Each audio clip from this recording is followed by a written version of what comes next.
Actually just check my record here. Actually, to be honest, I am not yet done in checking your midterm examination. So for now, I would not able to provide you the result of your midterm examination. But you should not be worried. I'm going to provide it to you like on our next meeting next week. Okay? So pagpasensyahan nyo na si ma'am ha. At tunay nang naapektuhan din talaga ng class suspension. Hindi ko na iuwi yung mga test paper nyo like the other faculty here. But actually, fortunate na hindi ko siya nauwi. Bakit? Kasi binahading kami. So, mas okay nga na hindi ko siya inuwi. Kasi baka nabasa din yung papel nyo if ever na inuwi ko siya. But, yeah, hindi ko pa nga talaga siya nagagalaw eh. Yung inyong test paper ay inuna ko yung mga blocks or section na mas nauna kong na-meet before you. But, for now, just to set a proper expectation para sa inyo, um, wala tayong discussion, but I'll just gonna introduce you. This is just a simple orientation about the topics embedded to the final term, as well as your semestral project, just like what I have mentioned to you during our orientation. For the midterm, sinabi ko na ibibigay ko na sa inyo ang instruction about your semestral project and also the other outputs or tasks that you need to accomplish in the final term. So, all you need to do there is makinig. Kapag may tanong, just raise your hand or you can utilize the in-call messages here on our meet, okay? Para ma-address agad natin kung kayo ay may tanong. Okay. So, as an update for you, since you do have the rights to have an update regarding with what you have done so far, regarding with our course, you're finished with your midterm examination, the 20% of your grades, total of 60 points. Next is written outputs, 2 out of 4 written outputs, which is the first one is yung literary analysis about the kwento of Mabute, which is total of 20 points plus the schoolboy's apology, which is 50 points. I have already recorded that here on my end. And the other two outputs would be the pictorial anecdote as well as an photo essay. Both each of them will gonna have us up 40 points para mabuo natin tong 80 points under the ILO, excuse me, number 2. And then for the performance task naman, aside from your recitation, you actually finish the first part of your performance task, yung kakikode ko na tandaan nyo. And also, your next performance task, the performance task number 2 would be yung the cherished daughter. So mamaya, i-explain ko or yeah, I'll gonna guide you regarding on how you're going to accomplish your performance task number 2 or if ever kung meron na kayong nasimulan or nagawa or the progress regarding with your performance task number 2. So all in all, you have done 44.69% of those assessment in our course. So moving on, this is the remaining list of countries that we need to discuss: the Cambodia, Laos, Indonesia, Singapore, and Malaysia. So, but you do not need to put so much, attention for this one because I need you to put your focus, your attention to your semestral project and your final examination. Your semestral project is different. Actually, nung una akala ko isa lang siya, which is literary analysis. However, um, meeting with other faculty members who also teach LITR 102, napagkasundoan ng magiging semestral project would be a magazine. So for this remaining topics is still I'll gonna provide you an online discussion. Magre-record ako ng online discussion and upload it to your G Classroom for your reference. But all of our time, both face-to-face and online class, will gonna be utilized or rendered for you to accomplish or for you to have an ample amount of time to accomplish your semestral project and final examination and the other tasks that you need to finish. And then, although kahit sinabi ko na wala tayong discussion, ha? But that is tentative. There's a possibility na mabago 'yon. Okay? Kahit wala tayong discussion during our scheduled time of class for both face to face and online class, still I need your attendance here. Nasa meet tayo, but ang mangyayari is most likely as a consultation about your semestral project. Kayo yung most likely kayo yung magfa-facilitate, like yung magiging project head nyo, kayo yung magfa-facilitate, and andito lang ako makikinig, magtatanong how was the progress, nasang part na kayo, ako yung magtatanong or magiging magsusupervise kung ano na yung natapos nyo regarding with your semester project and final examination. Next is the semestral project. Wag kayong mag-alala. I will going to provide a documentation of regarding with the information about your semester project and upload it to your G Classroom. So kung may tanong kayo, ay pwede nyo siyang balikan. Okay, but most importantly, I need your attention here. So your semestral project as a cultural magazine, this is a group project. So the objectives here is to create a magazine that showcases the rich culture. Nagtatanong, bakit po laging about sa culture? Because all of the intended learning outcomes that was included to your syllabus is all about the culture of the 10 ASEAN countries, and I do not have the rights to, baguhin yan. Kung yun yung nasa syllabus, yun yung ituturo ng ituturo. So, your task here is to research, gather information about the culture, tourist spots, and literary pieces of each of 10 ASEAN countries. Content creation, you need to write your own articles. Insight, you need to create, I mean, not actually required to create your own visual. Pwede naman kayong kumuha sa Google, but encouraging you to, pwede kayong maggawa ng collage, photo collage, pwede kayong mag-edit through Canva in order for you to create your own visual or design layouts for your magazine or for each country's section inside of your magazine. And the compilation, organize all the content. Pagsasamahin, i-compile lahat ng content into a cohesive magazine format. Ibig sabihin, as a section, you only need to submit one magazine only. Nakakahabol pa ba? Or masyado akong mabilis magsalita? Okay, pag merong nalalabuan sa instruction, magsabi lang ha para maipaliwanag ko ng mas malinaw. So this is the groupings. I think kita naman siya. Okay. So kindly check if your name is included in the list, and then if not, raise your hand so that mabigyan agad natin ng group number.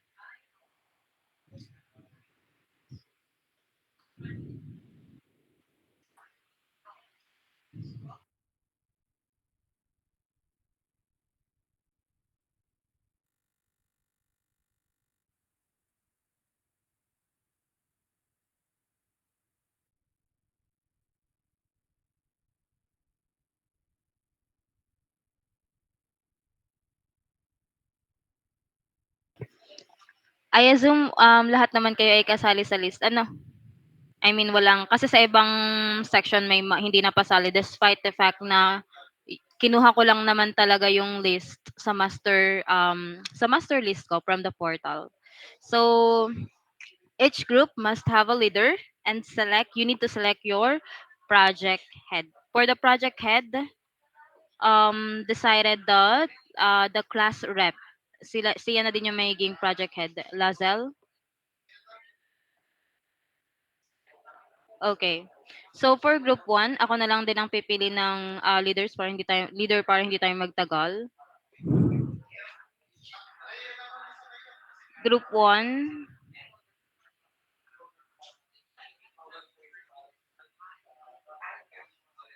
Marikina. Andito pa si Marikina. Yes po, ma'am. Okay, group 2,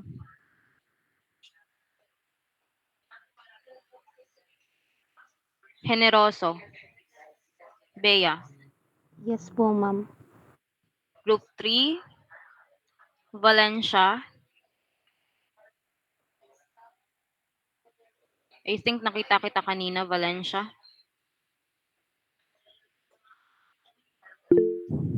Okay. And group 4 would be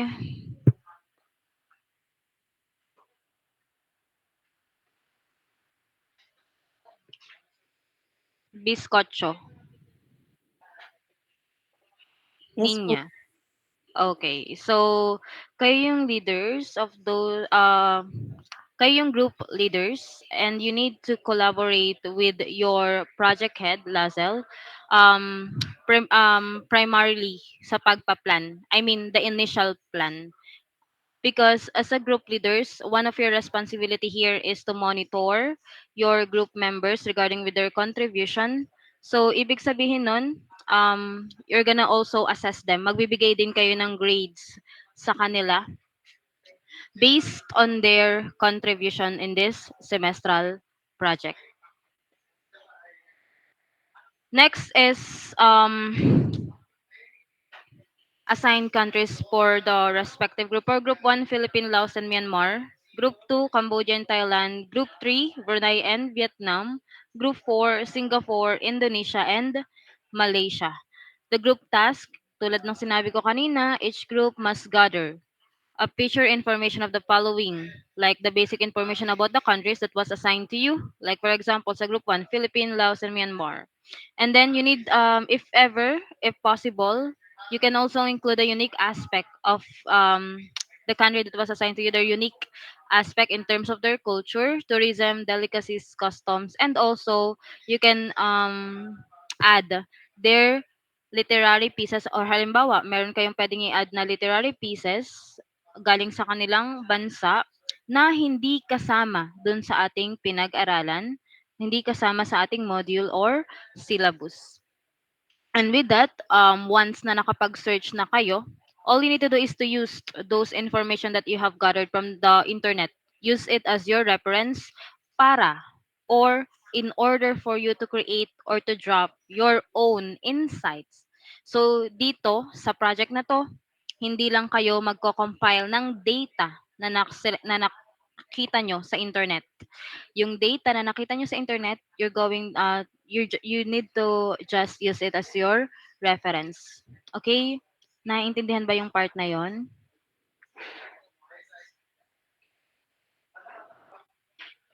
Okay. And then you can also include some pictures. Pwede naman as long as i-include nyo din yung link or URLs kung saan nyo sila na-retrieve.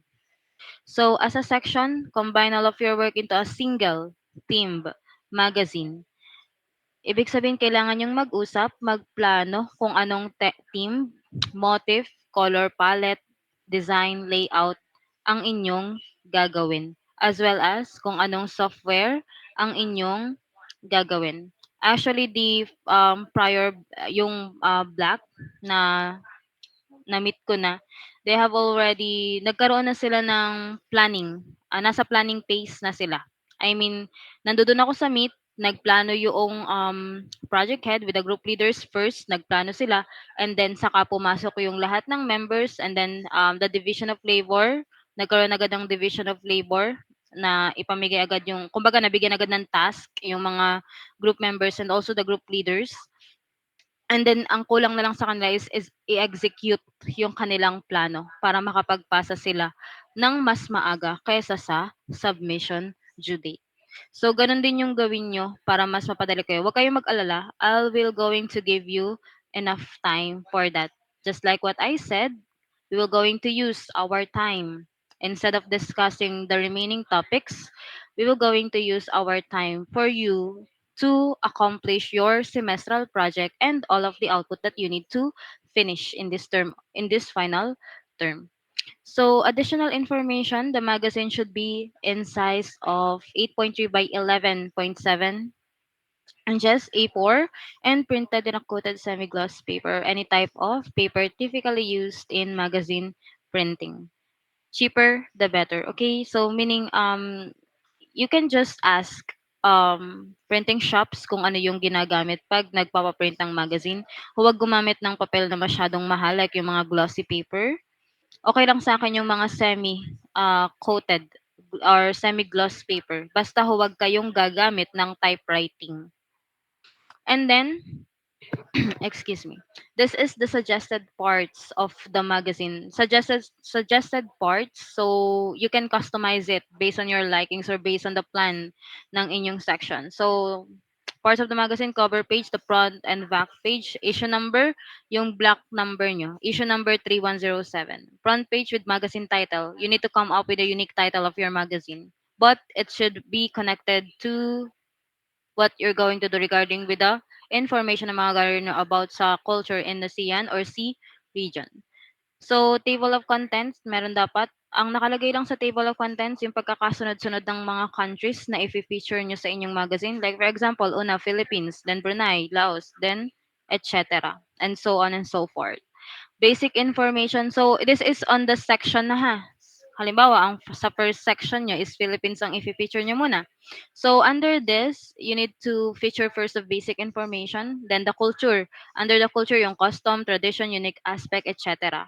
Then tourist destination, yeah, you can include a brief description of a specific tourist spot and then the picture of it, and the literary pieces. 1 to 2 literary pieces is enough. And then the references. Meaning ng references yung mga website, name ng website, URLs, links kung saan nyo na-retrieve yung information na inyong ginamit as a basis of your article or feature article. And then last is the back page or yung back cover page. Naintindihan po ba?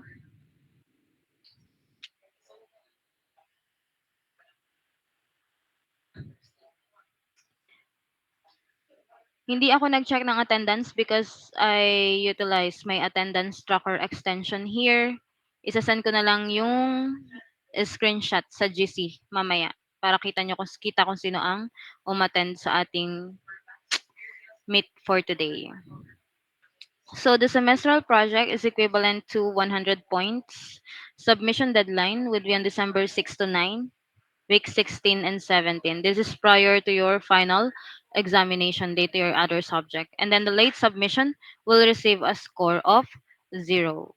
So meaning kapag late, ari December 6 to 9 end of date ha, EOD. Pag late is ang inyong magiging mark is 0 for the semestral project. Since isang section, isang magazine, buong section magiging 0 pag kayo ay late. So this is an example of an ASEAN magazine. Yung article na sinasabi ko na isusulat nyo in your own words is ganito lang dapat, ganito lang ha, wag nyong gawing ano to, parang dyaryo, yung mahaba. Ganito lang. You can combine yung picture, pwedeng maglagay ng picture and then article about the picture. Pwedeng ganun yung inyong gawin. It's up to you on how you're gonna design or lay out your magazine. And then,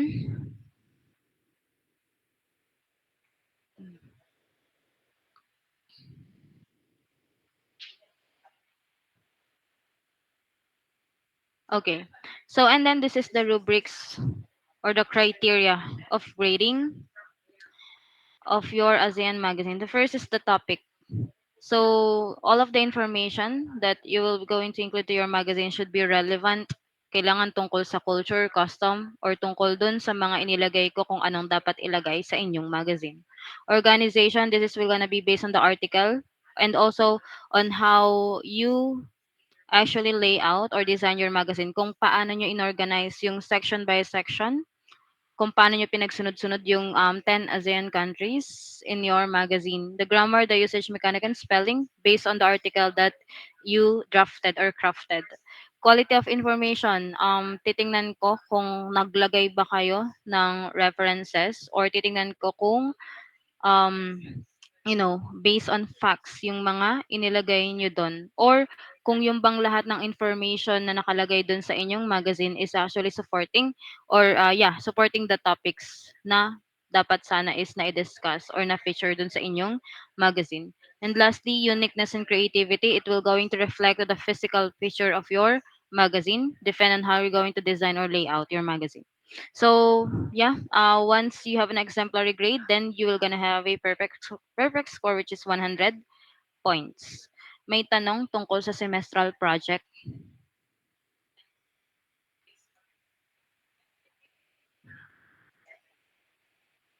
Kindly heart react kung wala ng tanong para makamove on tayo sa inyong performance task number 2.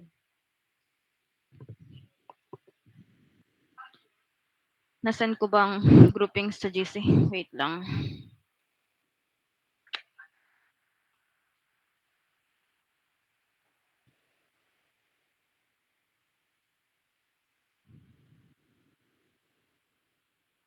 Wala nga kayong final exam. Dami niyo namang gagawin. I mean, although yung literary analysis naman is final exam siya, pero yeah, ang dami niyong gagawin.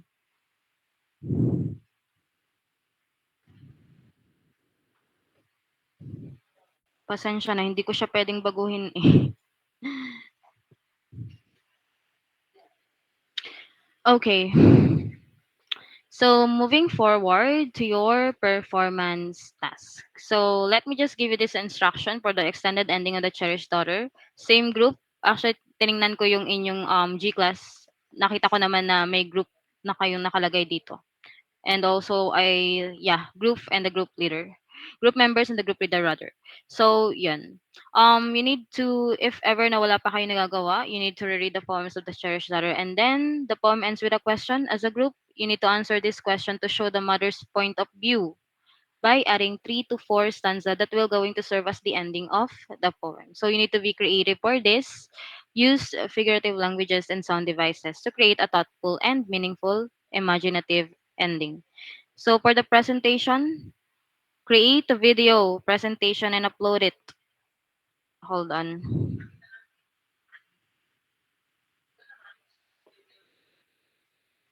Sir, may chat ang ano. Tingnan mo ang GC. Tumulong ka muna doon.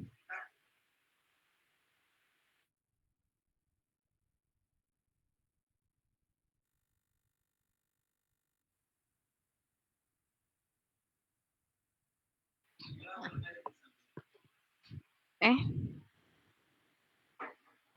ariga? Okay. So sorry for that. You need to create a video presentation. Once created, upload it to YouTube or Facebook, and then provide, or you need to submit the link in our Google Classroom. So the due date for this one is on November 11, end of date. The link must be submitted. If not, then you are going to have a mark of 0 for this performance task. So the criteria for this one is the vocal, the verbal expression, based on how you enunciate, kung paano nyo binanggit yung stanza na ini-add nyo sa ending ng poem na yon. The technical production and editing on how the cinematography, kung paano nyo, kung maganda ba yung pagkaka-edit, kung quality ba, preparedness, and also creativity. The creativity based on the concept, kung anong concept yung ginawa nyo in your video presentation. So before anything else, kamusta pala yung progress nyo sa P-task number 2? May nasimulan na ba? Or tapos na?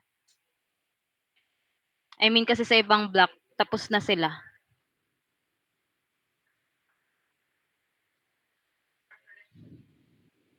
O 7, may kausap ba ako dito? Andyan pa ba kayo?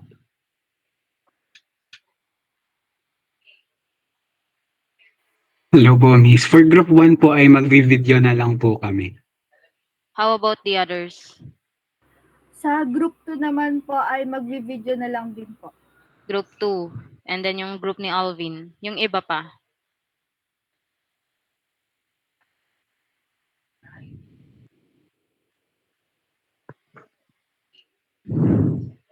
Yung ibang group. Mag-a-assign pa po ang group 3. Paano mag-a-assign? May nasimulan na? Warren, or mag-i-start pa lang? Mag-i-start pa lang. How about the last group na hindi pa May nagsasalita? nasimulan na po, miss, ang group 4 po. May nasimulan na. Okay. So, this is what you're going to do for now. Group leaders, please create a Gmeet. Gumawa kayo ng Gmeet and then send the link here in our in-call messages. Once, pag nag-send kayo, ilagay nyo group number and then yung Meet link.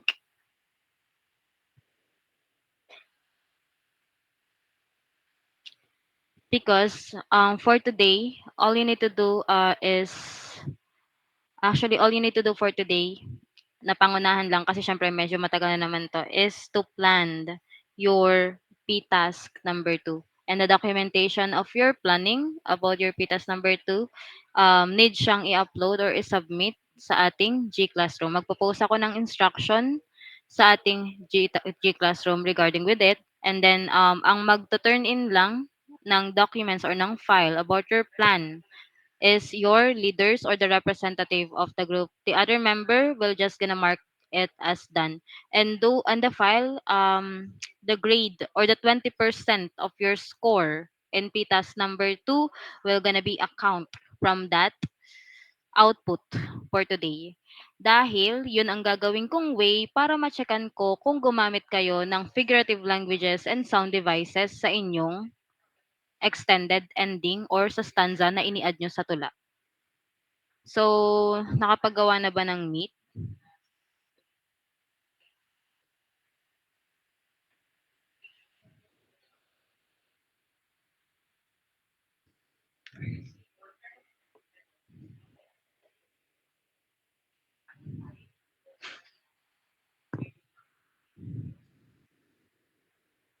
Three one zero nine yung hindi pa.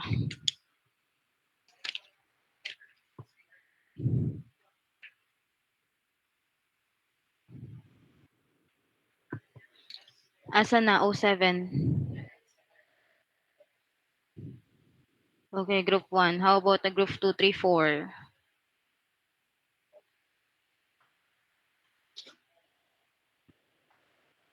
Group 2, yung kay Trisha, 3 and 4. 4 and 3. Okay. So, group members, since nakapagsanda ng Meet link ang inyong leader, all you need to do is to leave this main Meet and join to your respective Gmeet link.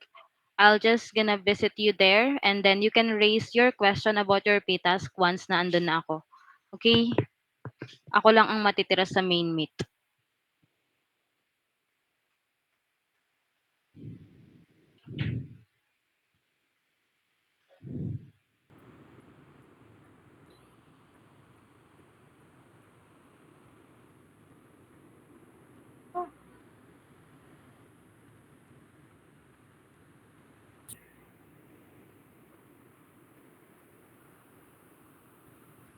I-hover mo nga. Let me check yung nasa baba.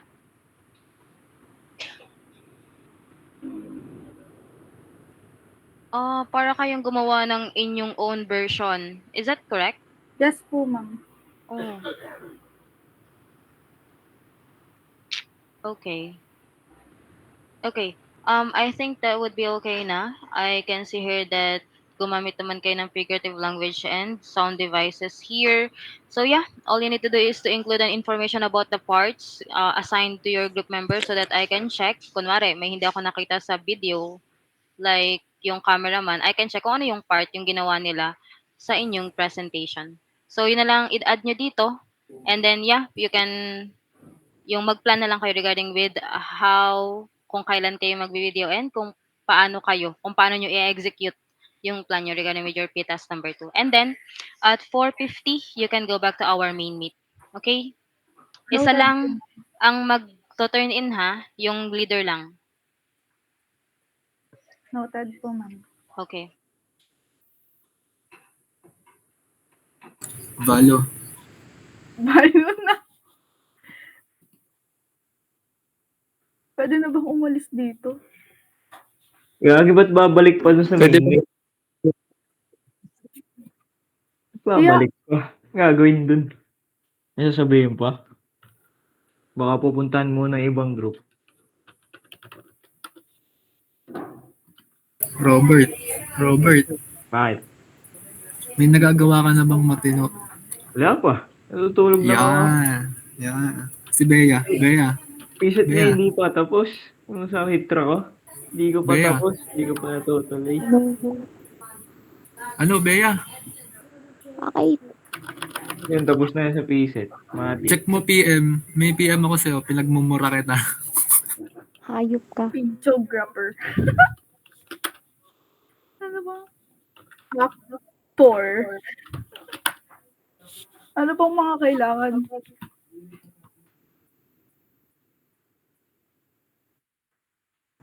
Writer. Need pa ba ng writer? Editor. Di ba isa lang actor niyan? Ilan ba actor niyan? Oo nga, yung mother lang. Oo. Kaya nga, actor, editor, videographer.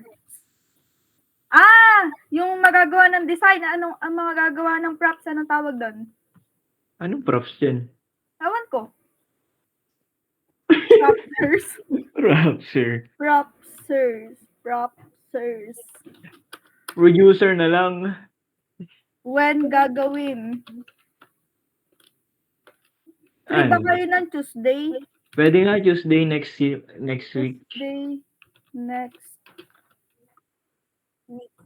Next year. Sige. Daming gawain. Ano Sino? ba mga gagawin? Hitra lang. Hitra. Mag-aral ka din ng combustion. Bakit? May exam ba dun? Oh, Kaya, pagbalik? fuel. Ay, wala. Sabi lang na sir magbasa. Ang may exam may elective. Elective nga agad. Ay, nakaabot yung 45, di pa nga yun passing score.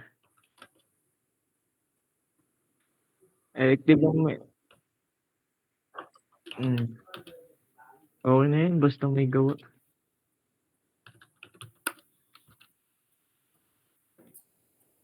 Ano pa nga may gagawin? Wala ako score sa elective.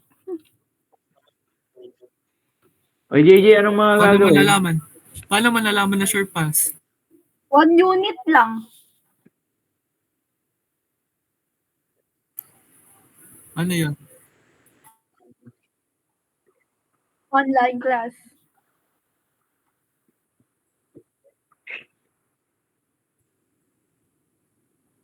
JJ, anong gagawin?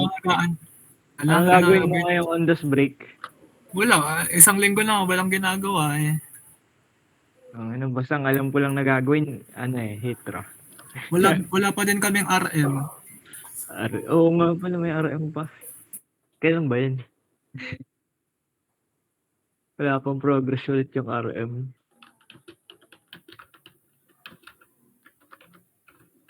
Huhu ang mga yan. Huy, saan nyo kayo papwesto? Ay, saan? Anong ganap nyo daw dito? Ang progress. Sinong videographers, actor, editors, propsers? Ano bang plano natin dito? Video na lang. Video daw. Hindi, I mean, anong klaseng video? Ko din alam. Siguro, videohan natin yung nanay. Tapos, dalawa ang actor! Yung daughter at yung mother. I-montage mo yung nanay. Oh. Pwede din. Sa ano na ako? Sa video na ako. May mga ano pa ganyan? I mean, may mga movements pa. Feel ko para Ayun, ang gusto ko hindi nagsasalita yung actor tapos meron talagang Oo. nagsasalitang para maganda ang voice. Parang may naka-voice over. Voice. yung video Narrator. yung video Narrator. parang montage lang, tapos parang background lang yung yung boses. Bea, check PM.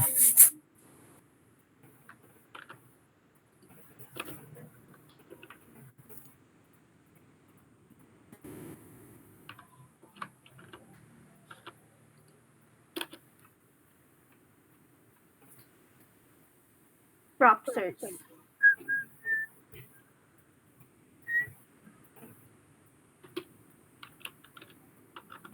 Sa Mindoro ka ba, Ernest? Oo. May barilan ba dyan? Wala naman. Ikaw pa lang pag pumunta ka. Ikaw daw, babarilin pag pupunta. Pababa ka pa lang ng barko. May Di ba nakatama. naman? Sa Lunes ba? Yung Lunes ng next week, FTF na ba yun? Out. Pero yung linggo online pa.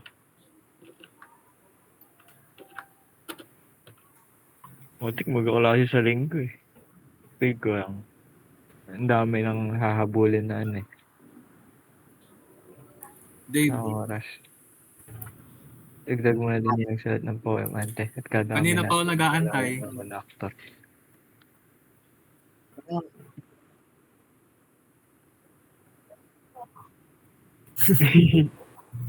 Oo, yung babalo.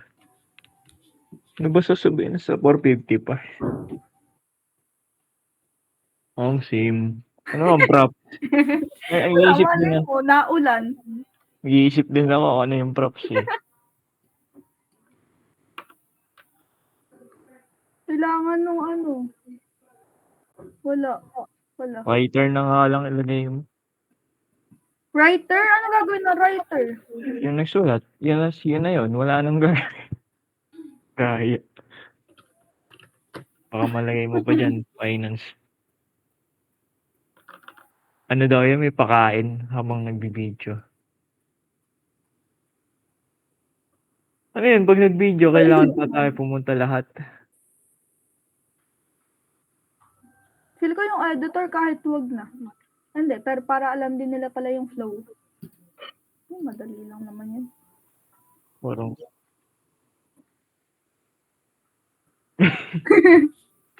para walang lamangan, no? Sinong daughter? Si Obet? Ba't ako? Parang mason yung daughter. Mother. Tapos na. Kaya ayaw ihiwalay, bading. Mother. Ayun. Si JJ bagay na daughter. Pag nagbe-baby talk. Baby talk ka nga, JJ. Para kang daughter nan. Narinig ko na yung nag-baby talk eh.